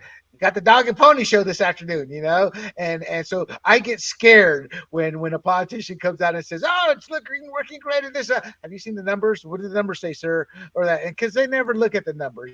And those that talk about the numbers, because the staff member tells them what to say. Annette, your thought on the bringing back the mental institution, the sanitarium. I'm not saying I want it, but I'm like, have we reconsidered it in a different type of format than from what it was done, and so it doesn't become one flew over the cuckoo bird's nest? um, when you first said it, I was thinking in one of my long monologues, I was actually almost mentioned it. I sort of think it could be a good idea.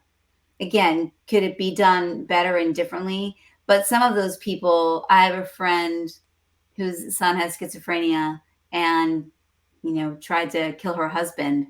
Um, but he has schizophrenia. That's the thing too. And the difficulty that they've had trying to work with mental health facilities in the Chicago area.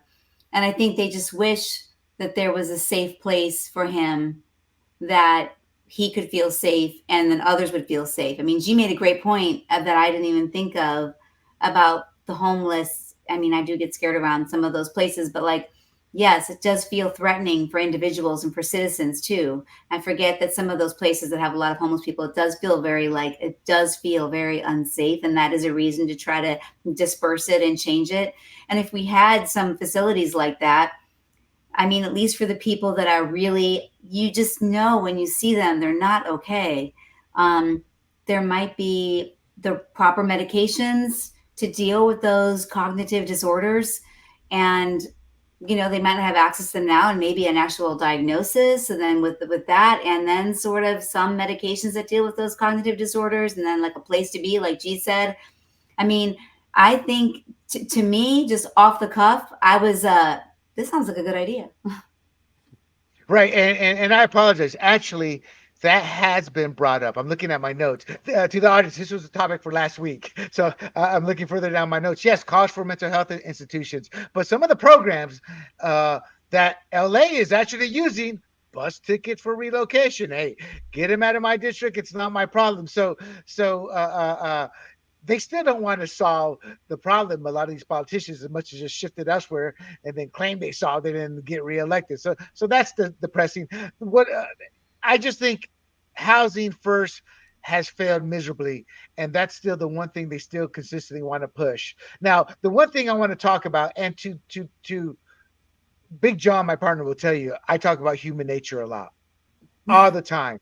To me, 35, 30 some odd, I don't want to say 35, I lost count, but over 30 countries I visited. I became, and being a loner, the only boy with three girls, I did a lot of reading, a lot of self study. Uh, and I learned human nature is what really controls us. And parents use video games. And then when ADD was raised, they use the drugs to babysit their kids. Corporations are the same. They're run by human beings. A sanitarium, they go, just give him the drugs, calm him down. Give him the drugs. Shut up. He's being too violent. I'm not condoning that. I'm saying that's what we have to fight within ourselves. It's easy for us as individuals to blame the corporations, to blame the institutions in terms of, I'm talking about this homelessness and this issue, but it truly is a complex issue. The other point I want to say, and we're going to move on here because I don't want to, we still got one more topic to talk about, but is, and Big John, the libertarian partner, will probably agree with me, is property taxes. How many seniors on fixed incomes can lose their homes because they just don't have the money to pay property taxes? And then they put a lien on the house and then they take the house. There's been court cases that have swung in favor of the person who's suing because, the bank foreclosed because they owed $600 on a $50,000 home. I think there was a case in Minnesota and they prevailed, but they got to go years to prevail. So that's a concern I have in California with the current government wanting to do away with Prop 13. Is it Prop 13? I think that's the one that protects us from jacking up the property taxes, because I do believe they want to take our homes in many cases. There's a whole, and they call it conspiratorial. Well, they called me a conspiracy theorist because I'm like, why aren't they letting the doctors who are talking about this issue with COVID that doesn't align with what the government's saying? Oh, you're just a conspiracy theorist, William. I'm like, no, it's a common sense question. So I do believe, well, why do you want to raise the property taxes? There's a lot of seniors on fixed homes, so I think that is a problem. But I do find it rich that Newsom is talking about, well, we have a problem here at the state government with you local counties and you cities about fraud. You need better fraud prevention. And I'm like, that's rich coming from Governor Newsom. And we'll leave it there. We'll leave it there. I mean, actually, do you guys have any final comments you want to say, or should we just, or are we good to move on? No, Sounds I'm like we're good good to move on. Yeah. All right. So Annette, Yeah. when you accepted the guest on this, it kind of sent shivers. Oh my gosh, I'm going to show these videos. I don't know because how she's going to feel, but I'm like, this is news, and it's news that shows the hypocrisy on both sides Yeah. of our political parties. I'm in my mid 50s. Am I too prudish? I was a man whore as a kid. growing up in the military. I just cared about a beer and a woman. So I'm not prudish, but with age comes different perspectives. And my belief is there a time or place. So I want to discuss these issues, and I'll start out mildly here. This is who Anna Paulina Luna is. This is how most people see her. You know, this is how most people see her. She's a make America great again. She's a warrior. I think she served. Correct me if I'm wrong, but I believe she may have served. She's just a tough gal. She's like, part of the conservative movement. They're like, enough of big government, enough of going after individuals. So that's how people see her, right? Well, this is how people. Oh no, no, no, no! I lost my videos here because when I kicked myself out accidentally hitting the back. Let me grab these videos here. This is how most people. So that resurfaced. That was from her 2016, before she was in Congress. So that was resurfaced by a Democrat operative to try to badmouth her and say, "Look at this. This is et cetera, et cetera, et cetera. Not good, not good." Before we get into the heart and soul of this, G, your initial thoughts when you see a congresswoman or any woman in office, and I'm being hypocritical because we're just talking about it being a woman. What are your thoughts when you see that from a sitting congresswoman? Well, so this is the age of everyone has a camera in their pocket wherever they go, and that's laughing at me, wondering how I'm going to answer this. But no, this is the age everyone has a camera in their pocket, right? So they're going to take videos, and we're going to see this from many people from the future because, as you said, this is before she was a congresswoman. So maybe she didn't even think about running in 2016. Um, Look, like, do Congress people no longer wear bathing suits? Do they go to the beach fully clothed? Now, I realize she's not at the beach, but we're just going to see a lot of this, right? So, did we have a problem with the governor walking around what do they call it, a speedo, right? Governor Schwarzenegger in the 70s, right? The guy was walking around in a speedo. It was for muscle competitions. But like you said, there's a double standard because is it okay for a man to be almost fully naked except for a little strip around the midsection, and not for a woman who's, I mean, from the shoulders down, I mean, she's covered. So yeah, the Democrats making a point of this, and it's election time. I don't know why it didn't come out in 2020 or 2022. Actually, 2022 is when she ran. So I don't know why it didn't come out 2 years ago. So, but I don't think It it's a probably big deal. We're did. going to see more of this as people run. And Annette, so you are a mother of, forgive me if I'm wrong, but 5 children, right? Five Uh, girls. five girls. So when you see this, I was going to say as a mom, but from whatever perspective you want to take it, what are your initial thoughts? And remember, she's a sitting congresswoman. Well, I think I'm a little conservative. And I think everything is hyper sexualized, and that really bothers me because I think it's in poor taste. And I do think that it's not that I have a problem with it, William. I don't. She's a beautiful woman and she has a gorgeous figure. I'm great with all of that. But I do think that, like, a sitting congresswoman and you're in office, there's a certain decorum. I just I just think I am more like that's showy in a way that it makes me a little bit uncomfortable. And again, I think it's hyper sexualized, and but we do a lot of that. That's not even actually as bad as it could perhaps be. I mean, I've seen, I think, some things that I think are more like um, uncomfortable than that. So I don't love it though. I have to be honest with you. I just feel like we have to sort of change how we are in this country, and everything shouldn't be like, I heard someone talking about a couch on TV and they were calling it sexy. I'm like, what? How can a couch be sexy? And I just feel like everything is about like, oh, this is so sexy. And of course, I said, she's a beautiful woman with a gorgeous figure. So, but everything doesn't need to be put out there for all to see. I mean, I just think that public figures could be more modest. And that doesn't mean you're not feminine or not womanly or any of those things. What more of a woman could I be than at one who bore 5 children? I mean, I think I'm all into my womanhood, but I just don't feel the need to, be overt in that way, That's all. No, I'm a I little get more, you. I get you. yeah. Now I You thought she guys love responded. it. Yeah, the guys do love it. But actually, I'm in my mid 50s. Like I said, I was a man whore, and I don't say that with pride or shame. I say that as I was your typical heterosexual male in the military. And but I'm with you, Annette, on this. Now, in her defense, this was back in 2016. So this was she wasn't serving office. She was, et cetera, et cetera. But I thought her response back was pretty good. This is a quote. Damn it, I should be better at this. Should have had a quote to be able to pop it up in here. I'm confirming that I have indeed worn swimsuits, and you can tell I am a biologically a woman. So I thought it was a great defense because right now we are in the war of men claiming to be women, and I thought she came about stating it well. But she also went on to say, she also remarked that quote there are or I'm sorry, there are, quote, better things to do with your time than digging up modeling photos of me from almost a decade ago. And then, unquote. And then she described the people sharing those as very low IQ. Now, conservatives came out and said they praise her appearance and confidence. Yeah, you go, girl.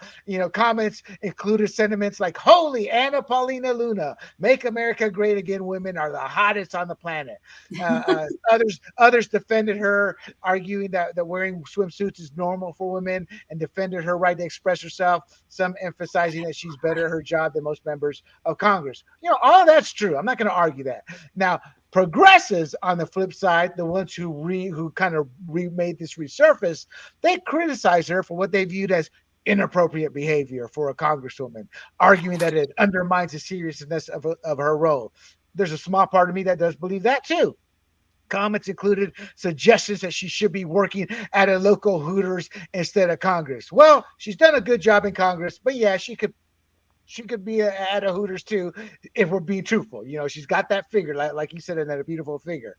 Now, let me introduce you to Tiara Mack. And I'm not comparing bodies here or anything of that nature. And to the audience out there who are going to make jokes about Tiara Mack, Blacks and Latinos have always loved the curvy women. So many find her attractive too. So, with that, let me present to you Tiara Mack. I can't help but laugh though. She is actually, Vote Senator Mack. she That is took me by surprise. actually, yeah, she is actually she was in the state legislature already an elected official when she posted that in a very blue district. So she wins not even by close margins. So my initial take on that is like I get it, call it culture, call it her being herself, call it whatever you want. I thought it was dumb just because she was on her head, and two, she didn't need to do that. So in a weird way, I thought she wanted to express herself. I am woman, hear me roar. I'm not defending it, but that's the only conclusion I could get out of it, considering she didn't need to do that to garner votes. I want Annette to have the last word as always because you're the woman. So, gee, your take. You said it caught you by surprise, me posting the video like that, or the fact that's what she was doing. That she. I just didn't expect to see that. I just thought I would see someone in a bathing suit. But no, I think the difference is she did it while she was in office, right? And I believe her motivation is, if I'm looking at my notes correctly, is to draw awareness to an issue, a political issue. I think there's a more professional way of doing that. Whereas Anna's video was done 6 years before she was elected. I would say 4 years before she probably thought about running because it takes about 2 years to run a campaign and win. So, maybe at the time it was not even on her mind that she was going to run. So she didn't do it as a congresswoman, and she didn't do it for the issue of the campaign. Now, she did do it for a political reason, right? To promote Make America Great Again. So I will say that there's similarity there, but she wasn't a sitting congresswoman. So, look, if Tiara Mack wants to do that, I just believe that Congress people should have better decorum, like Annette said, while they're in office, right? So I don't think that's appropriate. I'm not trying to be double standard here. I am trying to see the difference. But if they both did exactly the same thing, I would criticize both of them for doing that while they're in office. And it doesn't Now, matter whether they have a DRR after their name. now, Annette, uh, Yes. G is right because he said Anna just now. This is going off camera, people, and I called Annette Anna, and he just said Anna, and I thought of you. Not in a babysitter or anything like that, but I just thought, oh dear God, well, get it together, William. But she said she was twerking for votes. That was her reason, she said, for doing it politically. I'm with G. Actually, I'm with my original thought process. She didn't need to do this. She was going to win anyway. She destroyed her primary opponent, and she destroyed the Republican opponent in that election cycle. Again, she's in a heavily blue district. When you saw that, and I'm sorry, I have to apologize, even though I felt I wanted to show this section because you're a woman, and I didn't want to offend. So call me old-fashioned, but what were your thoughts when you see something like that, when you saw her doing it in contrast to Paulina? Um, just that it was crude. And honestly, do Yeah. you want to know what I really think about it? It's boring. It's dull. It's not interesting. It's the same old sort of hook they always use. And, rules for thee, rules for me, but not for thee. Is that it? It's a double standard Rules for all the thee, not for time. me. Yeah. Right, Thank right, you. right, right. But that's a perfect segue into my whole point. The conservatives were praising Paulina, and the progressives were attacking her. But the reaction here was that progressives defended Tia Mack here, emphasizing that her actions were a form of self-expression and should not detract from her qualifications. The exact opposite of what they said about Anna Paulina. And the conservatives said they criticized Mack for her behavior, arguing it was unprofessional and inappropriate for an elected official, with some suggesting she should not be. They said Congress, but what they meant was the state legislature. Now, my whole issue at the end of the day is tribalism. Part of the issue was, people don't understand, when I say tribalism, it's about being with one tribe. It doesn't matter what your tribe does, even if it's wrong, you will defend it, even if it's wrong. And to me, this is a clear case of tribalism, or call it hypocrisy, which was a word before tribalism became more generally known. But progressives show the same hypocrisy in attacking Luna while praising Mac, illustrating that both sides exhibit double standards. This is a major problem. So in my long-winded way, my whole issue with this that I got out of it is tribalism. And my real question to both of you is, and we'll start with Annette, is how do we get rid of tribalism? How do we get people to understand tribalism? It creates everything from racism to segregation, not just culturally, but ideologically. It just, everything bad comes out of tribalism because we see ourselves in various camps and not as Americans. As a Panamanian Puerto Rican who was born an American citizen, but part of my formative years were spent in Panama, to me, this is the greatest country and we're all Americans. But I am now in the minority, in my opinion, with that thought. So that's what I got out of this, was tribalism. Annette, we'll start with you. How do we rid ourselves of tribalism? How do we get people to understand, hey, I may be a Republican, but again, like that Republican candidate who busted the people out of the city and then claimed he saw the problem, that angered me too. And I brought it up. And people have told me, we can't be attacking our own. We got to attack the enemy. Your thoughts on that? Well, think about the word tribal. It sounds primitive. I mean, it's sort of a primitive way of being when you're being tribal. And I think the tribalism is all about the oldest ideas of war that are written about from antiquity, divide and conquer. I mean, I think the way to get rid of tribalism is when people start to understand the more of it we have, the less of it we are for each other. It's like fracturing off pieces of the body. We're not whole anymore. We have no like integrity and wholeness when we're tribal. So I think it's a sure way for people to, be more divided and only see the things about one another that are different instead of really the core things that are very much so not talked about enough that we all have in common, which is we life and love and freedom, things that I know that even Democrats also believe in. So I think tribalism is this primitive idea that is as old as the books that are written that talk about dividing and conquer is a war sort of strategy that works. Right. G, before we get to you, Annette's right with the love. When I don't have kids, uh, but my greatest memories and what I view as my greatest accomplishments are seeing my former employees or people in the military who have caught him back to me, and they've moved up in the world and done better for themselves. I'll go to my grave. Hey, God, let me in. I helped somebody. But that's my greatest achievement. So when I see this tribalism on both sides, I freak out. I don't freak out, but I just get so angry. What are your thoughts on tribalism? Any ideas, any thoughts of how we can move back to the center on both sides? Well, I mean, can I present a dark point of view? We can never overcome it. Because, No, like Annette it's a said, legit view.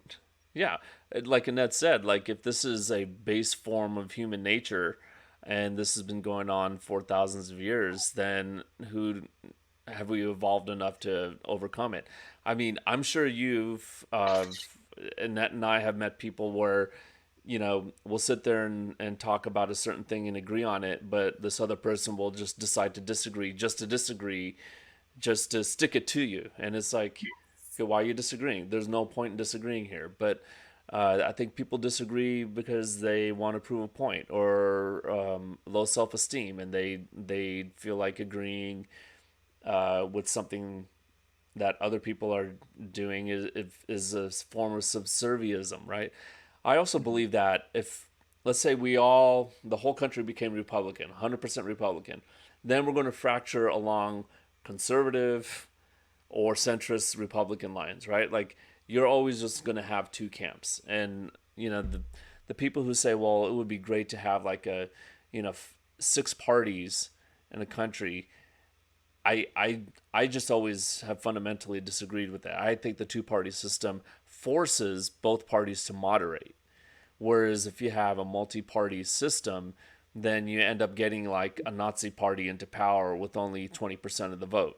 And all of a sudden they take over the whole country because all the other groups are fractured. So I don't think you'll ever come to a point where we're not tribal, but I think you can minimize it by having a two-party system, which we have. And it's not a very popular point of view, but they're forced to gobble up and come to the center at some point, right? Like our two-party system right now is kind of going to the extremes, but you do have this idea that actually the Republican Party right now is coming towards the center a little more, right?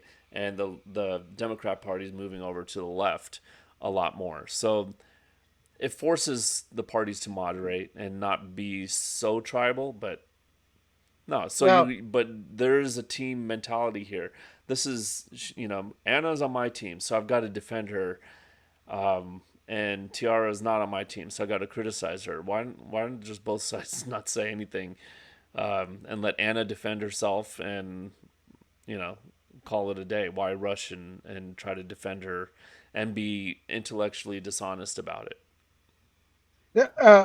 G, you're right in certain senses, but I think what's happened is corporate America has aligned themselves with Democrats and the media. So we don't have a two-party system. We have a dominant party, and the elites. I always tell Big John the Libertarian as we watch his Libertarian Party the last couple of years. I said, y'all no different than us. Power corrupts, and I think we have our party, the conservative grassroots, we've been losing the battle since Ronald Reagan left office, and the rhinos have taken over our party and they've controlled us and they squashed us. So I would disagree with what you're saying in terms of the two party. It's a failure right now, and you're right. That is always the fear of a 20% Nazi party. Look at people don't understand with the UK. It's a very weak government. Starmer, who's in power right now, he got in power because of everything you said that is bad with having various factions as political parties. That's how he got in power with the minimum majority there to get that. So the final comment on this, I'm not going to give, but I want to give you well, before I go to that, Annette, it sounds like you want to say something in response No, here. no, I was just Okay, okay, thinking. okay. So Big John introduced a term to me, and when he said this term, I was like, "Oh, I love that term. What's it mean?" Idiocracy. And I guess it's based off a movie. And the definition of idiocracy is a society or group that is controlled by or consists of people of low intelligence. So, hearing what you said, G, that tells me we are not just moving to an idiocracy. We may be already there because the masses blindly believe what both sides tell them. And the way schools now indoctrinate and don't teach. He just had a great interview with a conservative. I don't know if Wilford Riley would call himself a conservative, but this reminds me of that. The tribalism we're at, the way public schools are, and I'm trying to remember the point that Wilfred Riley had, but it pertained to this. So before we end the show here, what are your thoughts on my belief? We are moving toward an idiocracy, but we may already be there. G, what's your take on that, based on what you said and what I just said? I think we've I think we've always been that. I mean, there's just going to be low information people, right? And they just go with their tribal instinct, right? Oh, I'm a Democrat, I'm going to vote this way. Or I'm a Republican, I'm going to vote this way. And as actually having this conversation with someone who's running for the school board and she's independent, and I said, people think independents think for themselves, whereas if they're Republican or Democrat, they think party line, which is not necessarily true. Um, but that's just a perception. So I think that there's actually more information out there now on all sides that if people wanted to get that information, they could, right? For example, like I mentioned earlier, Trump going on X and talking directly to the people. So if they want to hear exactly what Trump says, then they can get that information directly from him rather than being filtered through a soundbite on the evening news. The question is, are people wanting to do that, or do they want to go on TikTok and get that 30-second that video that someone else made, which is interesting. If you go to TikTok and you go to Donald Trump's TikTok, he has 8 videos, 10 million followers, and it was something like 80 million views or something crazy like that Wow. over his 8 videos. If you go to Kamala's TikTok, she has 30 million followers. I think it's somewhere around 80 videos, and she has something about 25 to 30 million views. So, you just see that. I don't know what that really means, but there's seems to be a lot more interest in Donald Trump's videos than Kamala's videos. Now, I don't know what that means, but going back to our first video a few weeks ago, um, it looks like Trump has upped his TikTok game, and his message is getting directly out to the people. Now, I'm not going to say that everything he's presenting is 100% factual, but I'm not saying that for Kamala either. They've got their messages that they're trying to get out, and I think people are getting them. Right. No, I understand. I understand. And you're right. A lot of people are gravitating to Trump. I've never seen with Latinos it happened in 2016, the slow movement, because we are not it's like blacks are seen as blacks, American blacks, but us Latinos, we're from different regions, different countries, different cultures, yet we're all seen as Latinos. So we started gravitating towards Trump because we fled the dictatorship we're seeing that's happening with big government. So I can see the interest from the working class, from people who are struggling. Again, it's the economy, stupid. But back to the idiocracy, just to redefine it for the audience: a society or group that is controlled by or consists of people of low intelligence. How do you respond to me believing we are at least heading there, if not already there, Miss Annette?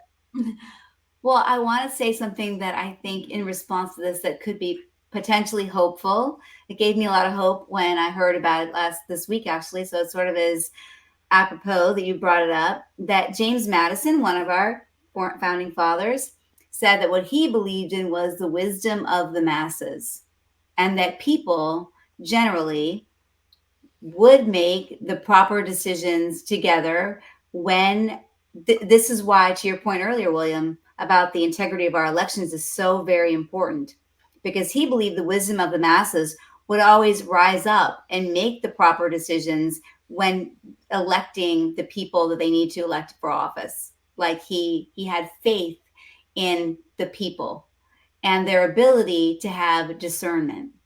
And I started thinking about that and I thought, oh, I shouldn't be discouraged. I should actually be what you said earlier, maybe a little more fearful about the integrity of our elections, because I do think the people, there is wisdom of the masses. The people are hearing what's going on, they are seeing through it. And there's so many conversations happening in the United States just like this. I mean, everybody that I talk to, so many people who regret even getting their COVID shot. So many people that regret some of the things that happened during COVID and they feel now very manipulated. So there's a lot of conversation like that. When people get the information, they have that wisdom, they're going to act on that wisdom. And I just hope that we still have a country that's going to allow the people to make the decision, to make the choice. I guess I have two things to push back. I want to believe what you say. I truly do. But James I, and I, Madison said it, not me. yeah, yeah, no. In terms of what you said about James Yeah. Madison, it's, and I saw this firsthand. And I'll say this quote is by anonymous because I know it's been said by somebody. He who controls the media controls the country. And that's one of my big fears too. And then there's also this quote by Joseph Stalin: "Those who vote decide nothing; those who count the vote decide everything." That's another fear I have. And Oh, then there's the final quote from our good friend. Oh gosh, where's it at? Yes, Ben Franklin, when Elizabeth William Powell asked him the question, "Well, doctor, what have we got? A republic or a monarchy?" A republic, if you can keep it. And government is becoming such a behemoth. I think that's slowly going away. And in fact, every cycle you hear it more and more. We got to get rid of the electoral college. I truly believe we get rid of the electoral college, we will have a civil war because we're going to be run by city states. New York City, L.A., Miami. So those are my fears. And so I think it's all things equal. Like I always tell Big John, hey, all things equal, I'm a libertarian, but that we have to be perfect human beings and live the libertarian lifestyle. Uh, and what James Madison said, we have to be good human beings. We have to understand the process of what's happening. And when you have the mainstream media telling you something that's not true, as I showed you with that simple, just a few twists of words with what the tax tips and the tax. taxes on that versus, so all that scares me, and all that scares me because I've seen that happen firsthand. And again, to the audience, I was never in fear for my life, but I was in fear for my family life, my relatives, my cousins, my aunts, my uncles. When we invaded Panama, my uncle, who was one of my uncles who was serving in Noriega's armed forces, this police state, he hid under a bed. He never wanted to be in there, but it was a job that he could feed his family with. He literally hid under the bed. I feel so bad with my other uncles. You get in your little group in these Latino groups, and there's no mercy, and they're just riding the death on that. And being the American in the group, maybe I'm terrible. I laugh loud, but inside I'm crying for the guy because he was scared for his life. Because that was when the people rose up, they just wanted to kill those people. So I view all this as, I do believe in my heart we may be headed toward an idiocracy, but I do want to have hope. Talking to you two gives me hope. Not watching news 24/7 gives me hope. My wife just got baptized yesterday. She gives me hope with her faith. My friends, when I told them my wife got baptized, they're like, "You're next, William," because I've told them my issues with religion and God. So I do have hope. I want to have hope. and it's hard to maintain hope because I don't care about me anymore. I may look younger, and I say that proudly, but I am 57 years old. I am closer to I have started my life. My journey is at its end stages. I fear for the future generations because I believe if America falls, and I don't literally mean fall, we cease to exist, but we become so corrupt that the bad countries no longer care in this nuclear age we live in. I fear for the world because whether we like it or not, these United States of America is the big brother. That doesn't mean I want us to go into every war. I want us to fund wars. I want to send troops, but we can make a difference and have always made a difference. We saved this world twice. And I don't care what any critics say about we should have done this, we should have done that. There were oppressive powers that wanted to take over this world, and we helped save it. Those kids at Normandy, those are kids that none of us can match up to, even to this day as adults. They sacrificed their lives for what, and they sacrificed I'm on a rant, and I'm sorry, but those kids did not sacrifice their lives for our government. They sacrificed their lives for what America meant. Freedom and our ability and our right to speak our piece. They sacrificed their lives for every value that this country was formed on. And that is the greatest sacrifice. And I fear that may be gone. And I hope I'm wrong, and I have hope. And with that, it's such a depressing note. Sorry, everybody. But I've G, got one quote. go ahead. Here's the quotes. Winston Churchill. He said, "Americans will always do the right thing, only after they've tried everything else."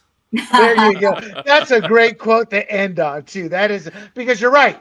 It's like an alcoholic. I always tell people, hey, when it was Hillary Clinton, when I had my TDS for Trump, I would tell people, no, let's elect Hillary because we have to hit rock bottom before we fail, before we decide to change our ways. But you're right. Once we try everything else, we go, maybe that original premise we should have gone with, so Annette, any final words before we get to your closing? No, that was perfect. Okay, so Miss Annette, tell us a little bit about yourself and where we can find you. But that's a terrible question to ask because I know you're really not on social media. So tell us a little bit about your book. Wait, no, I did that since I saw you last week. So I did Annette_Ross5, and that's my Twitter. And I'm super excited about it. So, and I wrote the book, obviously, Where Fairy Tales Go. I'm actually working on another book now, and I'll tell you the title when I'm ready. But a love story, that's me. There you go. And Annette, I'm sorry, I'll make sure your handle gets put in I'll give it to you for next time. All right. And G.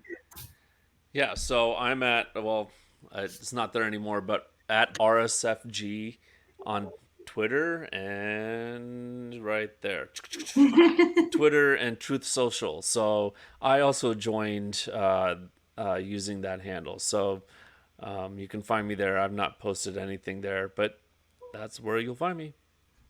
And to everybody else, this was a long but very thoughtful, and I apologize, I may have dragged out the journalism one a little too long. I'm getting better at this, but you two were great, phenomenal guests as always.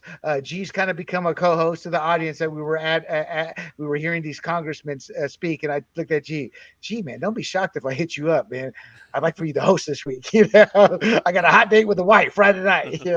But to everybody else, you can find this podcast at grumblingsmedia.com, as well as our sports podcast, our political sports podcast, our libertarian podcast, and my entertainment podcast at grumblingsmedia.com, as well as social media platforms at YouTube, Rumble, Apple, Spotify, y Pandora under the handle Grumblings Media. So until next time, my friends, I am William Del Pilar. This is Fired Up, and I bid you adieu. Hey everybody, this is Big John from Grumblings Media, and I just want to say thank you for watching our content.